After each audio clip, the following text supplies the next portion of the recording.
가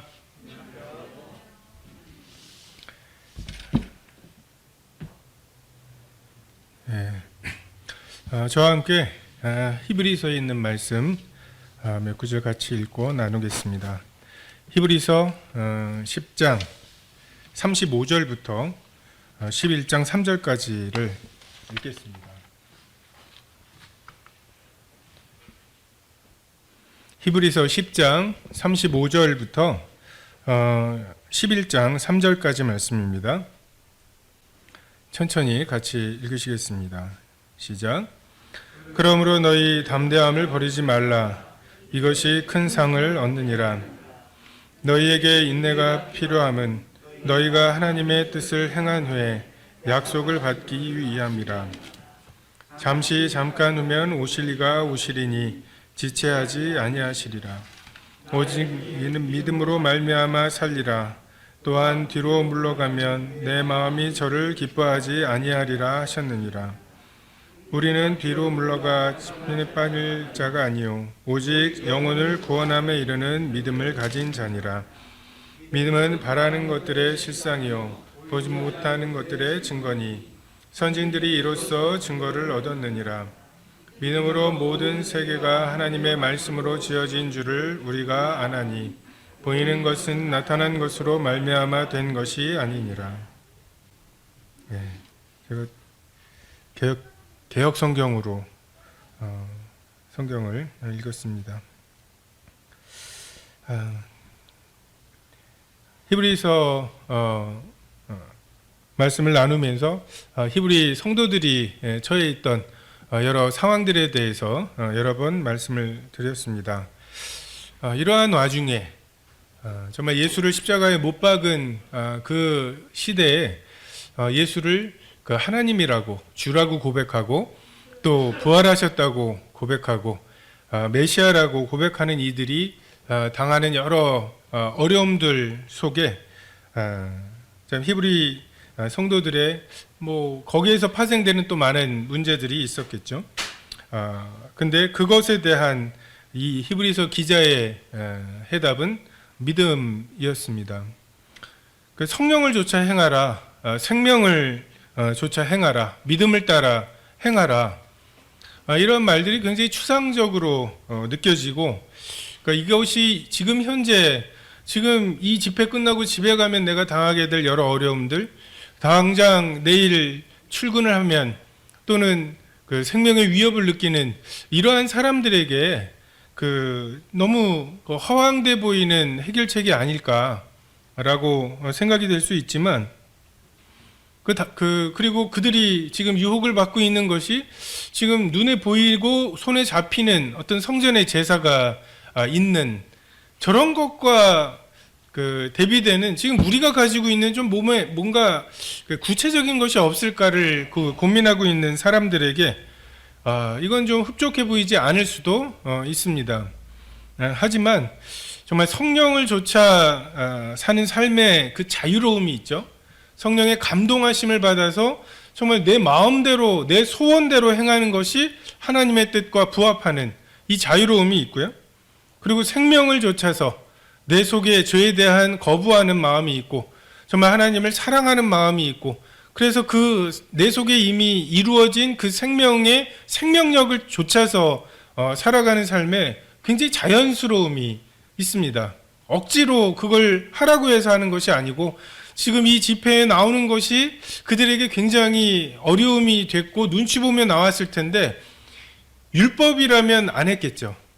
정말 율법의 어떤 행위 때문이라면 내가 안 했을 텐데 만나고 싶고 보고 싶고 예배드리고 싶은 이 생명을 좇아서 그렇게 행하는 것이 굉장히 자연스러움이 있죠.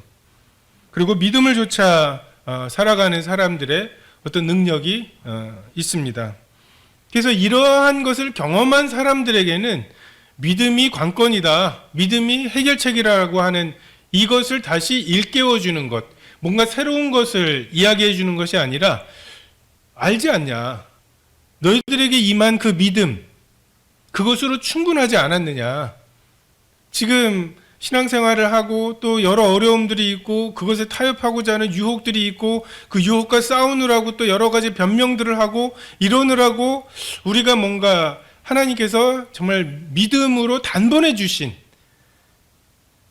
그 단번에 성도들에게 단번에 주신 그 믿음의 도, 요 단순하지만 정말 모든 상황 속에서 그 해결책인 이것을 우리가 놓치고 있지는 않은지 돌아보라고 하는 정말 이 히브리 기자의 이야기면 정말 그 믿음의 추억을 갖고 있는 사람들에게는 아 그렇지 그것으로 충분했지 정말 그것으로 충분히 담대했지 이 해결이 되었을 것입니다. 우리는 생명을 만들거나 키우는 사람들이 아닙니다. 다만 그 생명이 그 생명력을 발휘하지 못하게 만드는 것을 제거하는 것이 우리의 할 일입니다. 농부가 벼를 키우는 것이 아니죠. 농부가 하는 일은 벼가 잘 자랄 수 있도록 그 생명이 그 생명력에 의해서 잘 성장할 수 있도록 물이 없으면 안 되니까 물을 내주고 또 잡초가 있어서 그 영양분을 빼먹으면 안 되니까 잡초를 제거해 주는 것이지 이걸 억지로 키우는 것이 아닙니다. 지금 우리가 하고 있는 일이 그런 것이죠. 정말 믿음으로 이 단순한 것입니다. 이건 언제나 그래야 했고요. 근데 이것이 무언가에 의해서 회방되지 않도록 세상의 염려와 재리의 유혹에 그 기운이 막히지 않도록 하는 것이 우리의 역할입니다. 히브리 성도들의 어떤 어려움들을 다 해결해 줄 수는 없지만 그 모든 문제를 해결할 수 있는 것이 그 문제들을 압도하는 그 하나님이시고 하나님의 믿음이라는 거죠. 썰물로 인해서 물이 이렇게 쫙 빠져나가고 나면 뭐 갯벌이 여기는 물이 고여 있고 어디는 그 약간 좀 언덕이기도 하고 가운데 물이 흐르는 강이 뭐 있는 것 같기도 하고 그렇죠. 근데 정말 그 높고 낮고 분리되어 있는 이 모든 것이 해결되는 방법은 정말 그것들보다 그것을 압도하는 밀물이 들어와서 물로 다 잠겨버리면 해결이 됩니다. 물이 바다를 덮은 같이 여호와의 영광을 인정하는 것이 덮어버릴 때 이 모든 문제가 해결이 될 것입니다. 그리고 우리는 믿음으로 정말 물이 바다를 덮은 같이 여호와의 영광을 인정하는 것이 온 세상을 덮을 것이라고 하는 정말 그 믿음을 가지고 이 세상에 이미 이루어지고 있는 여러 어려움들을 극복해 나가는 것이죠. 35절에 5절과 6절, 7절에 보면 믿음의 여러 요소들 중에 담대함과 인내가 있습니다. 담대함과 인내 그리고 소망 정말 이것이 우리에게 필요합니다. 이 시대는 눈에 보이는 것만으로 사람을 판단하는 시대입니다. 사람의 외모나 그 사람의 어떤 권력이나 그 위치나 뭐 이런 것들로 그냥 그 사람의 어떠함을 정해버리는 시대이죠. 근데 많은 경우에 더러운 욕심과 부끄러운 정욕 그리고 사형에 해당하다고 하시는 것들이 힘의 기준이 돼요.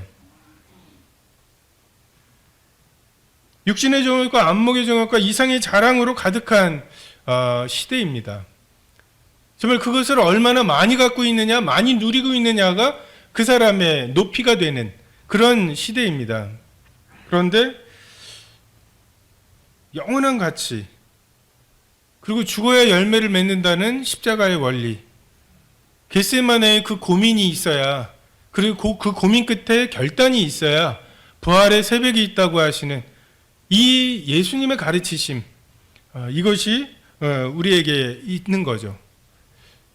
우리가 이러한 세대 속에서 이러한 믿음을 가지고 살기에 위해서 필요한 것이 이 담대함입니다. 우리가 주눅들 수 있어요. 왜냐하면 세 보이거든요. 강해 보이고 뭔가 저들이 세상을 지배하는 것처럼 보입니다. 바벨론의 왕이 그러했죠. 하나님께서 그 왕의 꿈을 통해서 너의 그 역할은 머리 봐, 바벨론은 머리다. 그 이하의 은과 철과 이것은 너의 시대가 아니라고 분명하게 말씀하시지만 금신상을 만들죠. 머리 끝부터 발끝까지 금으로 되어 있는, 우리가 겉으로 볼 때 지금까지 남아있는 그런 유적들을 보고 하면 그들이 세상을 지배하고 그들이 세상을 좌우하는 것 같아 보입니다. 근데 그 꿈을 바벨론 왕에게 주신 그 하나님이 주권자이시죠. 그 주권자를 섬기고 있는 우리들에게 필요한 것이 이 담대함입니다. 절하지 않으면 풀무불에 던져버리겠다고 하는 그 위협 속에서 담대한 것이 우리에게 필요합니다. 또한 우리는 인내해야 합니다. 예수 그리스도, 그분을 기준으로 하죠. 이분을 십자가에 못 박아 죽여야 되는, 저런 사람은 십자가에 못 박아 죽여야 된다. 그리고 그를 따르는 사도 바울을 연병이라고 말하는 이런 가치관과 그분이 하나님께서 우리 인류에게 주신 유일한 길이시고 진리이시고 생명이시다. 이 사이에 간격이 있습니다. 우리가 이 간격만큼을 견뎌야 합니다. 이 가치관은 중간에 접점이 없어요. 대충 섞여 있던 사람들이 예수 그리스도라고 하는 그 깃발 때문에 한 사람은 그 깃발로부터 최대한 멀리 떨어지려고 하고, 어떤 사람들은 최대한 그 깃발에 다가가려고 하고, 둘을 가르시는, 둘을 분리하시는 역할입니다. 근데 우리가 지금 그 세상 속에서, 예수님을 십자가에 못 박은 세상 속에서 예수님을 안다고 고백하면서 살아가는 것이죠. 여기에 성도들의 인내가 필요합니다. 우리는 하나님께서 우리를 이 시대의 심판의 기준으로 삼으실 거예요. 마치 노아의 때 하나님께서 노아를 그 세대 사람의 기준으로 삼으셔서 그 노아를 통해서 그 세대 사람들을 정죄하셨다고 말씀하시죠. 저 몰랐어요. 홍수가 일어날지 몰랐어요. 하나님의 심판이 그렇게 긴박한지 몰랐고요. 그렇게 그 죄에 대해서 분노하시는지 몰랐어요 라고 말할 수 없죠. 방주가 완성되어 가고 있다는 것, 그리고 그 방주에 타는 것 외에는 그 어떠한 구원의 방법이 없다는 것, 이것이 방주를 통해서 또 노아를 통해서 분명하게 증거되었기 때문입니다. 오시리가 오십니다. 그리고 그 약속은 믿을만 합니다. 우리는 이 믿는 도리의 소망을 굳게 잡고 담대하게, 그리고 담대함, 정말 한 번 담대한 것이 아니라 인내하는 것, 그 소망 가운데 인내하는 것이 필요합니다. 참, 오시리가 오시리라, 이러한 그 가르침이 다른 어떤 사상이나 철학이나 종교의 가르침과 많이 다릅니다. 그죠? 다시 오신다는 것이 그 복음의 끝이죠. 그냥 예전에 이렇게 하고 가셨으니까 너는 이분의 말씀을 잘 듣고 행하라고 하는 것이 끝이 아니라 다시 오신다, 지체하지 않으신다는 그 인격에 대한 부분입니다. 단지 공자가 말해놓은 여러 가지 그 이야기들, 이것이 가장 나을 거라고 해서 그것에 부합하게 살겠습니다, 내지는 어떤 거기에 귀의하겠습니다라는 수준이 아니라 인격이신 성령님과의 관계를 맺겠습니다. 다시 오실 예수님, 다시 오셔서 세상을 통치하실 예수님을 신뢰합니다. 그리고 그것이 나의 오늘 하루의 삶에 영향을 끼치는 것, 이것이 믿음으로 사는 삶의 한 부분입니다. 지금은 왕에 대한 소망이 사라져버린 세대이죠. 그러니까 선하게 보이는 여러 제도들이 있습니다. 근데 그 여러 제도들이 어떻게 악한 인간들에 의해서 망가지는지를 이제 많이 봤어요. 보다 많은 사람들이 선택한 지도자는 선할 거라고 생각을 했는데 히틀러가 그런 사람이거든요. 더 이상 소망을 잃어버린 시대입니다. 왕에 대한 소망을 잃어버린 시대이죠. 근데 우리는 왕을 기다리는 사람들입니다. 38절에 보면 오직 나의 의인은 믿음으로 말미암아 살리라. 또한 뒤로 물러가면 내 마음이 저를 기뻐하지 아니하리라. 의인이라고 하는 말에 두 가지가 있죠. 그 공의롭다, 공정하다라는 그 말과 올바르다라는 말이 있습니다. 그 의인의 삶은 그 믿음을 따라 사는 삶입니다. 그 하나님께서 이걸 우리 눈으로 보여주실 수 없는 무언가에 이어져서 사는 삶이죠. 하나님께서 그냥 에베소서에 나오는 대로 믿음은 은혜로 주십니다. 그냥 임의로 주시는 거예요. 우리가 어떤 것을 쌓았기 때문에 그 정도 했으니까 내가 이걸 보여준다고 하시는 게 아니라 정말 그 은혜에 의하여 믿음으로 말씀하시죠. 이것은 선물이라고 분명하게 말씀하시죠. 그냥 어느 날 그 불현듯 하나님께서 주실 수 있는 그런 그 하나님의 주권에 속해 있는 것입니다. 하나님은 하나님의 기뻐하시는 뜻이 있죠. 그리고 그 기뻐하시는 뜻 중에 한 조각들을 각 사람에게 주십니다. 계시하시죠. 그 계시를 본 사람들은 그것에 대한 믿음이 생기죠. 그리고 의인은 그 믿음으로 살아갑니다. 하나님께서 그 기뻐하시는 뜻을 소원으로 주신 그 조각을 갖고 있는 사람들, 그것을 품고 그것대로 살아가는 사람들만이 하나님의 뜻에 부합하는 한 조각씩의 그림을 완성해 갈 수 있습니다. 5번이 답이면 5번을 체크하는 게 옳은 거예요. 하나님께서 그런 옳음, 그런 의로운, 그런 의인의 삶을 믿음을 통해서 가능하게 하십니다. 공정한 삶, 어떻게 하면 공정하게 살 수 있을까? 요즘 내로남불이 굉장히 이슈가 되죠. 근데 정말 그게 정치하는 사람들만의 문제일까? 정말 우리가 부자가 된 다음에, 갑이 된 다음에 그러지 않을 수 있을 것 같으십니까? 그렇게 나 자신을 정당하지 않을 자신이 있으십니까? 정말 우리 아들이 어디 좋은 대학을 가야 되는데, 서울대 법대 교수님 정도면, 그 추천서 정도면 굉장히 좋을 것 같잖아요. 근데 지금 아는 법대 교수님 있으세요? 서울대 법대 교수님 중에 전화 걸어서 우리 아들 갈 거야? 이렇게 한마디 하면은 추천서 써줄 만한? 지금 우리가 그런 게 없어서 굉장히 분노하는 거예요. 근데 그런 교수가 있어요. 전화하면 써줄 만한. 근데 공정해야 되기 때문에 전화 안 하실 자신이 있으십니까? 굉장히 힘든 거예요. 우리가 말을 되게 쉽게 하는 경향이 있어요. 드라마를 봐도 부잣집들은 굉장히 냉랭한 집에 그렇게 비춰지죠. 그렇게 묘사가 됩니다. 왜 그렇습니까? 대부분 그런 재벌들보다는 가난한 사람들이 그 드라마를 많이 보기 때문에 그 드라마에 광고를 할 사람들이 그런 사람들을 원하기 때문에 그렇습니다.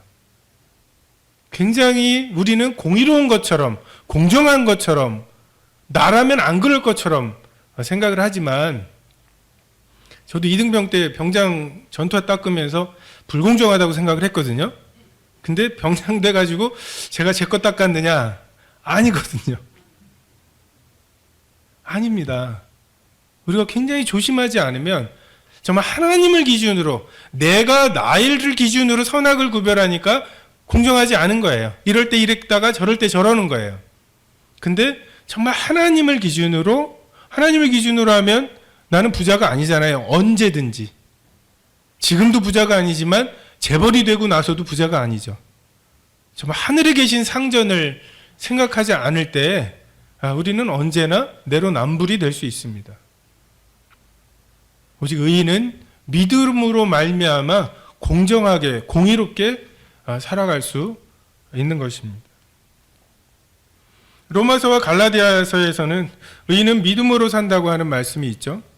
근데 그 말씀은 생명을 얻는 믿음은 율법의 행위에서가 아니라 오직 하나님께서 임의로 믿음으로 주시는 그 믿음으로 의롭게 된다. 생명을 얻는 것의 믿음을 말씀하고 계시다면, 여기 히브리서의 말씀은 오늘 하루의 삶과 오시리가 오실 때까지 그분을 보고 나면 우린 더 이상 믿을 수 없죠. 왜요?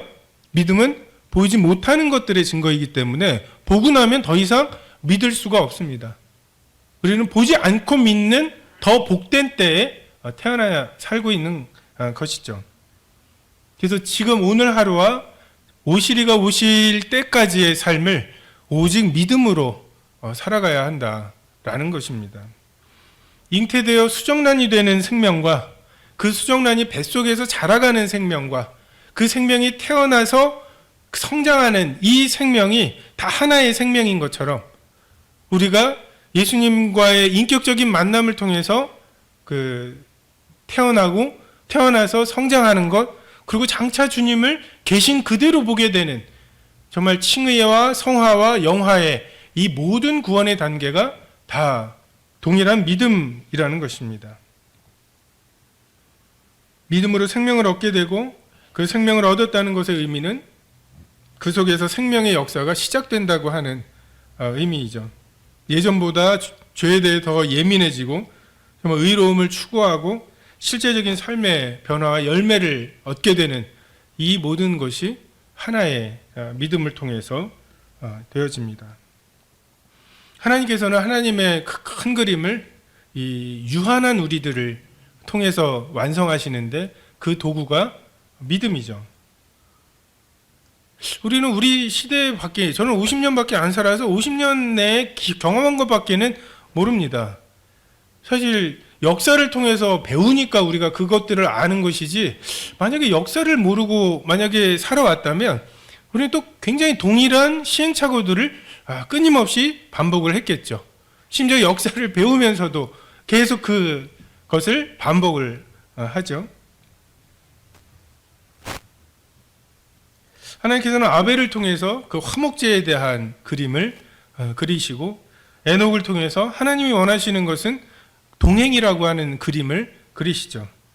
아브라함을 통해서 100세라도 아들을 주실 수 있다고 하는 그림과, 부활을 통해서 죽은 아들을 살리실 수 있다고 하는 이런 그림을 그리시죠.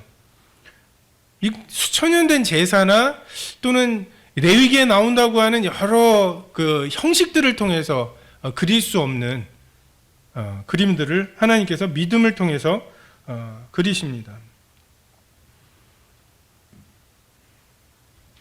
율법과 그 행위를 통해서 하나님께 나아가는 것이 아니라 정말 믿음을 통해서 하나님께 나아가는 예들을 히브리서 11장에 말씀하고 있고, 유대인들이 여전히 성전에서 제사를 드리면서 너네는 왜 이걸 하지 않느냐고, 죄를 지었으면 속죄제를 드려야지 어디 예수라는 자가 그 죄를 사했다고 주장을 하느냐고 그렇게 이야기하는데, 사실 레위기나 구약의 말씀들은 예수님을 가리키고 있는 거죠. 달을 보라고 하면 달을 봐야 되는데 그 달을 가리키는 손만 보고 있는 이런 어리석음들이 있는 것입니다. 39절에 우리는 뒤로 물러가 침륜에 빠질 자가 아니요 오직 영혼을 구원함에 이르는 믿음을 가진 자라고 말씀하시죠.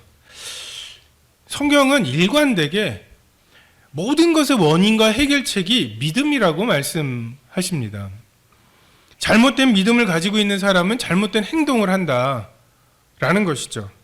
행동을 변화시키기 위해서는 그 믿음을 변화시켜야 하지 그 열매만을 따서는 안 된다고 말씀하시죠. 예수님 오시기 전에 4대 성인 중에 3명이 예수님 오시기 전 500년 전에 왔습니다. 지금부터 2500년 전에 왔어요.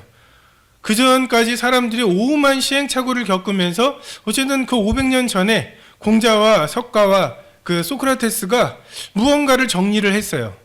지금까지 그 사람들을 4대 성인 중에 3사람으로 취급을 하는 이유는 그들의 가르침에 지금까지도 공감을 한다는 뜻이겠죠.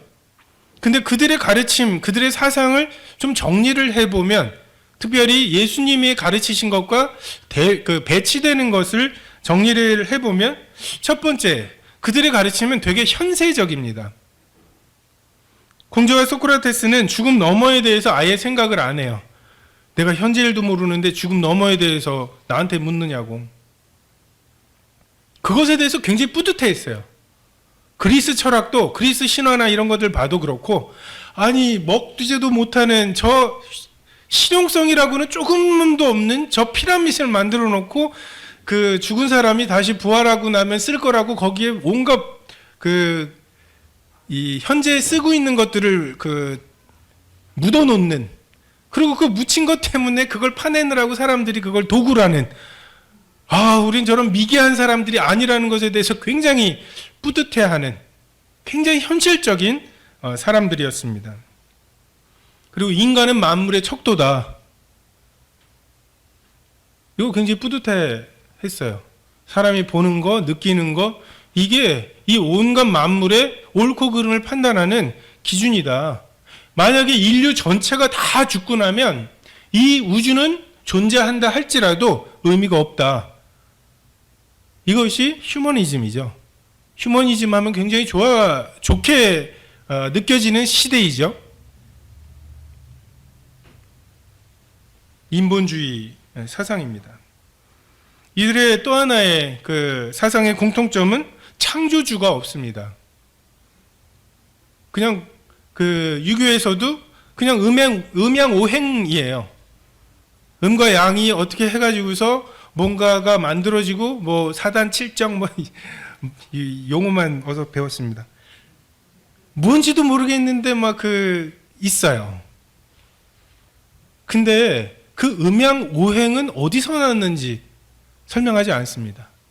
음양오행, 음양 이런 것들은 인격적이지 않아요. 그냥 우주의 원리라고 설명을 합니다.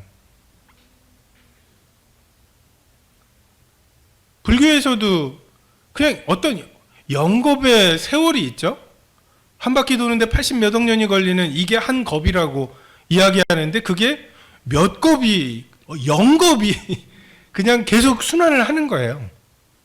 그 끝에 누가 있는지를 알려달라고 말하면 그거보다 더 멀리 가버림. 이것으로 그냥 해결하는, 누군가가 만든 것이 없는, 그냥 우주는 원래 이랬다고 설명하는 것밖에 없는. 과학도 빅뱅 이론으로 이 세상을 설명을 하죠. 근데 빅뱅은 어떻게 만들어졌는지를 설명할 수 없습니다. 또 하나 이러한 이론들의 공통점은 인간은 기본적으로 선하다는 거예요. 불교는 네 속에 부처가 있다는 거죠. 사느라고 뭔가가 때가 묻어 있는 그것을 수양으로 잘 걷어내면 그 속에 있는 부처가 드러날 거라는 거죠. 유교에서도 측은지심이 있지 않냐, 측은 여기는 마음이 있다, 부끄러워하는 마음이 있고 옳고 그름을 따지는 마음이 있고 이런 것들이 인의예지가 되는 거다. 그냥 내 속에 있다는 거예요.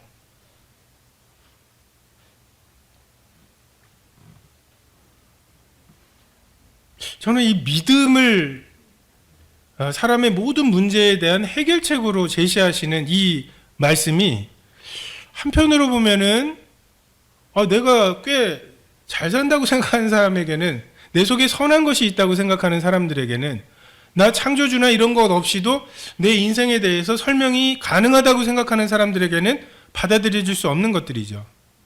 근데 우리 마음 깊은 곳에 있는 창조주 하나님께 대한 불신, 믿음 없음, 이것이 하나님의 사랑에 대한 확증으로 바뀌기 전까지는 아무런 변화가 일어나지 않을 거라고 하는, 정말 성경에서 말씀하시는 이 구원의 길은, 믿음의 길은 만든 사람만 제시할 수 있다. 정말 이 복음에서 믿음만이 그 길이라고 하는 말씀은 이분이 창조주라고 하는 증거입니다. 배터리가 방전된 핸드폰을 사람들이 주워가지고 그것으로 이거는 망치로 쓰면 좋겠다, 이것은 거울로 쓰면 좋겠다 막 이러고 있는데, 어떤 사람이 핸드폰을 딱 이거 어디다 쓰는지 혹시 아세요? 라고 하는데 이건 충전기를 꺼내는 사람이 있다면 이 사람이 만든 사람이거나 아니면 이 사람이 이걸 써본 사람이 있는 사람이잖아요. 사람의 문제에 대해서 창세기 3장 3500년 전이잖아요. 3500년 전에 쓰여진 창세기 3장부터 믿음이 문제다 라고 말하고 있는 이분이 인간을 만든 분이에요. 이 성경을 누군가가 썼다고 하면 그런 어떤 그 해결책을 인간이 스스로 어떻게 만들어내겠습니까? 강릉이, 인천보다는 강릉이 미국에 가깝죠. 그죠? 그래서 아는 척하는 사람들이 미국 간다고 하면서 동쪽으로 가야 된다고. 근데 진짜 아는 사람은 어떻게 해요? 인천으로 가야 된다고. 헤엄쳐서 건널만하다고 생각하는 사람들, 미국 그렇게 멀지 않아. 헤엄쳐서 건널만해. 그러니까 다시 말해서 미국과의 거리는 작게 생각하고 자기의 수영 실력은 굉장히 크게 생각하는 사람들에게는 인천으로 가야 된다는 말을 받아들일 수 없어요. 근데 나의 수영 실력이 어떤지를 깨닫고 진짜 미국이 어디 있는지를 아는 사람에게는 인천에 가서 비행기를 타는 방법, 이것은 굉장히 합리적인 방법입니다. 믿음을 통해서 구원받는 방법, 이것은 나와 하나님의 거룩함 사이의 간격을 진짜 깨닫고 정말 내 힘으로 도저히 하나님의 그 영광에 도달할 수 없다고 생각하는 사람들에게만 은혜인 거고, 잘 싸놓으셨어요. 참 이게 딱 필요한 사람들에게만 드러나도록 참 잘 싸놓으셨습니다. 히브리서 11장 1절 2절에 믿음은 바라는 것들이 실상이요 보지 못하는 것들의 증거니 선진들이 이로써 증거를 얻었느니라. 히브리서 11장에 있는 내용들에 대해서는 전에 그 한 구절씩 자세하게 말씀드린 적이 있어서 이번 시간에는 그 믿음의 여러 양상들에 대해서 말씀을 드리겠습니다. 바라는 것, 보이지 않는 것이 있습니다. 그 사람 속에 그런 것이 있죠. 정말 사람의 존재를 압도하는 어떤 장면 속에서 창조주에 대한 경외감, 죽음 너머에 대한 그 궁금함을 넘어서는 어떤 공포와 그 뭔가 내 위에 있는 나와 그 차원이 다른 무언가에 대한 이 경배하는 마음, 이러한 것들이 우리 마음 속에 있습니다. 어디서 어디로 가는지는 기본적으로 우리 생 너머에 있는 거죠. 무엇 때문에 내가 여기 존재하게 됐는가? 그리고 죽음 너머에는 무엇이 있는가? 이것은 기본적으로 경험할 수 있는 것은 아닙니다. 신뢰해야 되는 것이죠. 바라는 것과 보이지 않는 것을 어떻게 해결할 수 있는가? 성경은 믿음으로 해결한다고 말씀하시죠. 바라는 것들과 보이지 않는 것들의 증거라고 말씀하십니다. 아벨은 믿음을 통해서 의로운 자라는 증거를 받았습니다. 에녹은 하나님과 동행함으로 기뻐하시는 자라는 증거를 받았죠. 이런 증거가 우리 삶에 필요한 것입니다. 이런 증거가 없이 죽어보지도 않은 사람들끼리 넌 돈이 많으니까 성공한 거야. 야, 너는 그렇게 권력이 높으니까 성공한 거야. 나도 너처럼 되고 싶어. 아무리 그래봐야 내 속에 진짜 증거가 채워져야 되는 그 부분을 채울 수가 없어요. 인격적이지 않은 것으로는 우리 마음에 기쁨을 얻을 수가 없습니다. 열심히 일하면 돈은 얻을 수 있죠. 돈 벌어서 진짜 아무 때나 먹고 싶을 때 소나 먹으러 갈까 해서 소고기 먹으러 갈 수 있습니다. 근데 소고기를 같이 먹을 사람이 없는 거. 이것에 대한 것은 소고기를 아무리 많이 먹는 것으로 해결할 수가 없어요. 이 인격적인 관계만을 통해서 우리는 기쁨을 얻을 수 있습니다. 돈이 많은 거 한계가 있어요. 그리고 그 돈을 같이 쓸 사람이 없는 돈 많음은 정말 그 외로움입니다. 외로움일 이겠죠? 재벌이 돼본 적은 없어가지고. 우리에겐 이 증거가 필요한 거예요. 우리 마음이 왜 이렇게 허하냐 하면 이 증거가 없어서 그런 거예요. 내 인생에 대해서 가인은 사람이 먹을 수 있는 실용적인 걸 갖다 드리는데 그 당시 육식을 하던 때도 아닌 때에 양을 잡아서 하나님께 드리는, 먹지도 못하는 걸 드리는 거잖아요.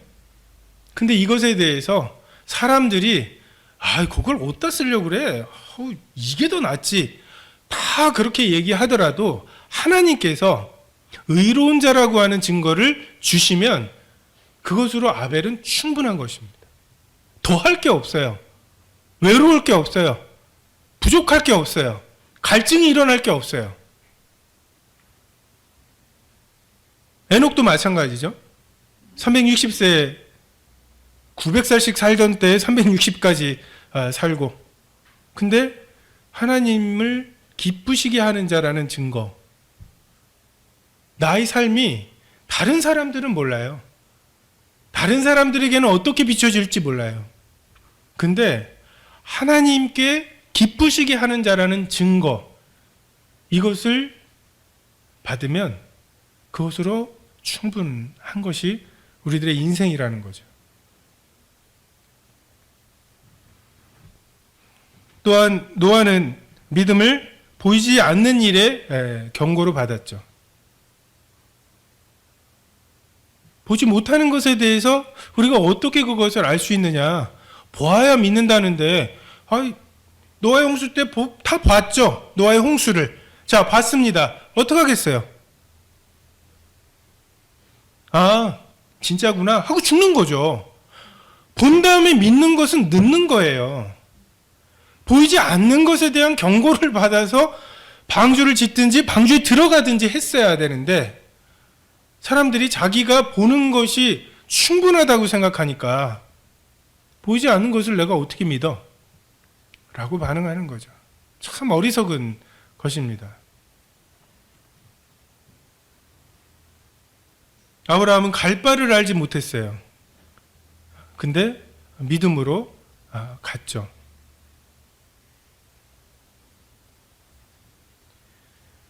이 증거를 본 사람들은 증언을 합니다. 예수님을 만났던 사람들이 빌립이 나다나엘에게 와 보라고, 그리고 사마리아 여인이 예수님을 만난 다음에 동네 사람들에게 와 보라고 말하죠. 믿음은 우리의 증거이고 우리의 행동의 근거입니다. 보이는 것들을 바라는 사람들이 실체를 보여달라고 말을 하지만, 그리고 율법의 행위나 어떤 의식의 장엄함, 이런 것들 속에서 하나님과의 관계를 그냥 퉁치려고 해요. 진짜 사랑하는 것의 피곤함보다는 그냥 사랑한다면 이런 행동들을 하겠지라고 하는 것에 체크리스트, 점검 목록을 하나하나 체크해 가면서 나 이번 주에 하나님을 80.5치 사랑했어, 이렇게 말하고 싶은 거예요. 이렇게 위안하고 싶은 거예요. 왜요? 하나님을 기쁘시게 하는 자라고 하는 믿음의 증거가 없으니까.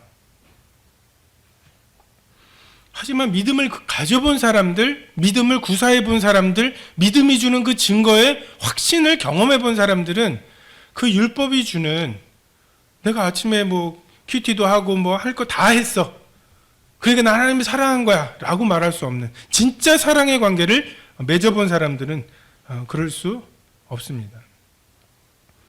3절에 믿음으로 모든 세계가 하나님의 말씀으로 지어진 줄을 우리가 아나니 보이는 것은 나타난 것으로 된 것이 아니요 나타낸 것으로 말미암아 된 것이 아니라고 말씀하시죠.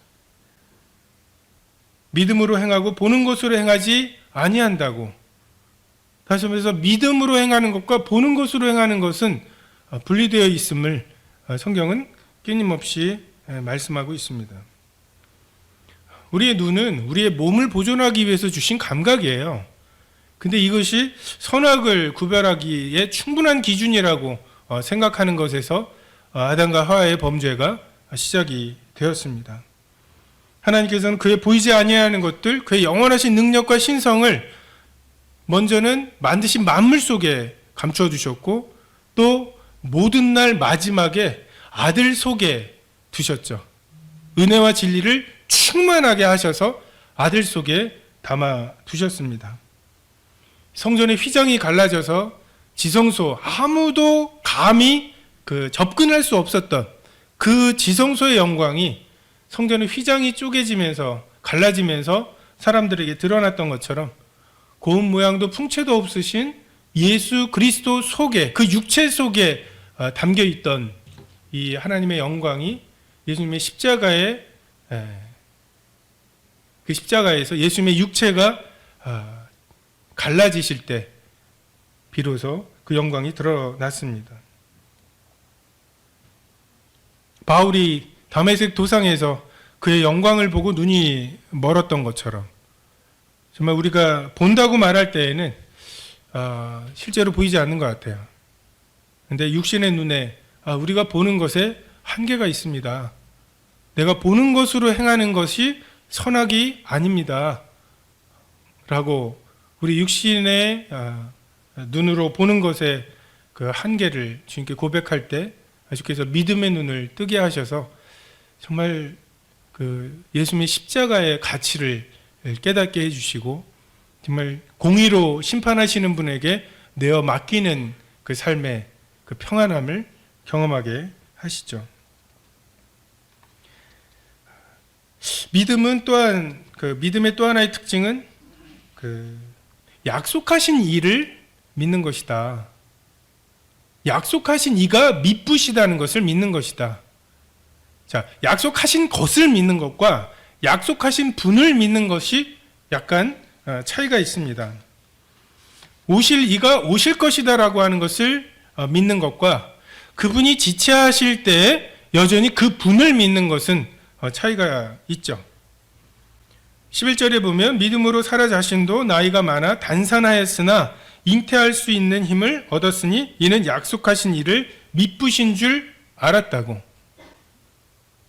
하늘의 별과 같은 바다의 모래와 같은 이런 약속을 받았어요. 그 약속만을 생각하면 그 약속을 내가 내 힘으로 이루어내야 된다라고 하는 생각을 하게 되면 부지런히 해야죠.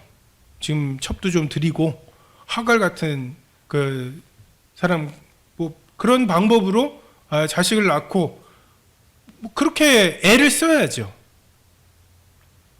근데 우리에게 필요한 것은 약속하신 것, 그 사실, 이것이라기보다는 약속하신 분, 그분을 신뢰하는 것입니다. 기적적으로 풀물에서 건지실 것이라고 하는 믿음이라기보다는 그리 아니하실지라도 정말 풀물에 던져져서 죽을지라도 그분을 신뢰하는 그런 믿음이 필요한 것이죠. 죽은 자를 기도하면 부활로 주실 거라고 하는 믿음뿐만 아니라 더 나은 부활을 고대하고 구차히 풀려나지를 구하지 아니하는 믿음, 주님께서 책임지실 거라는 믿음, 이게 예수님의 믿음이죠. 내 영혼을 아버지께 의탁합니다. 죽이실 뻔하다가 결국은 살리시겠죠가 아니라 죽으시는 거죠. 그냥 영혼을 아버지께 내어드리는, 의탁하는, 정말 이 죽음이 얼마나 쓸모없어질까, 그게 얼마나 한심했겠어요. 정말 이것을 전해야 될 그 제자들은 다 도망가 버리고 사람들은 고마운 줄은 모르고 다 손가락질하면서 내려오라고 하는 이때 정말 이 헛되이 쏟아져 버릴 것 같은 이 희생에 대해서 예수님께서 아버지를 신뢰하셨고 또한 성령을 신뢰하신 이 믿음이 필요합니다. 감추어진 일은 우리 하나님 여호와께 속하였거니와 나타난 일은 영원히 우리와 우리 자손에게 속하였나니 이는 우리에게 이 율법의 모든 말씀을 행하게 하심이니라.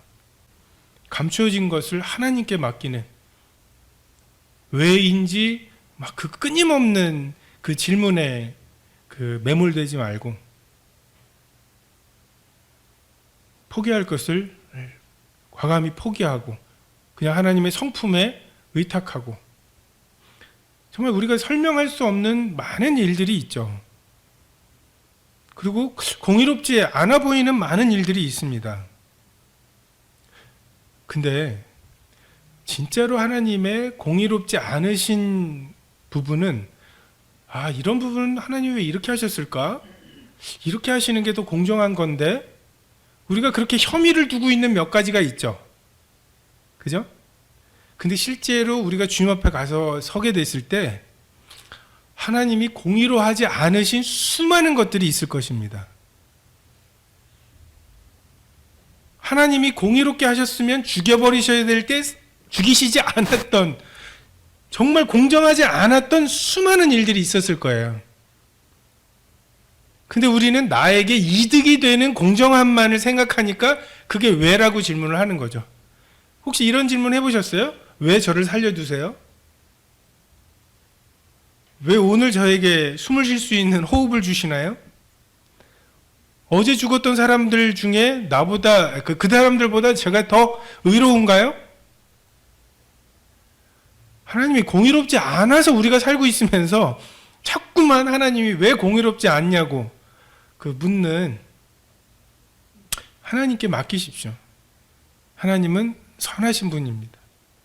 악한 것을 하실 수 없는, 불의를 행하지 않는 것이 사랑이잖아요. 하나님 우리에게 불의를 행하지 않으시는 그런 분이십니다. 그냥 이건 불인데요? 라고 말할 만한 것을 가만 좀 놔두세요. 이 불의에 대해서 하나님의 설명을 요구하고 그 설명해 주시기 전까지는 나 못 가겠다고 버티지 마시고, 불의 같아 보이는 선하심입니다. 이것을 신뢰하라는 거죠.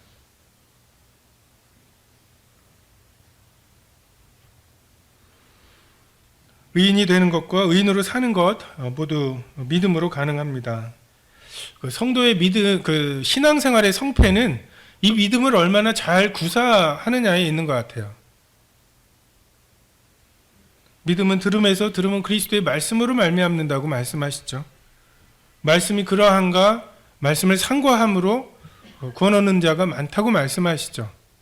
그래서 우리가 해야 할 일은 믿기로 작정하기보다는 믿음을 구하는 자세가 필요하고요. 또 믿음을 구하는 자야 마땅한 자세는 말씀이 그러한가 하여 성경을 상고하는 것이 필요합니다.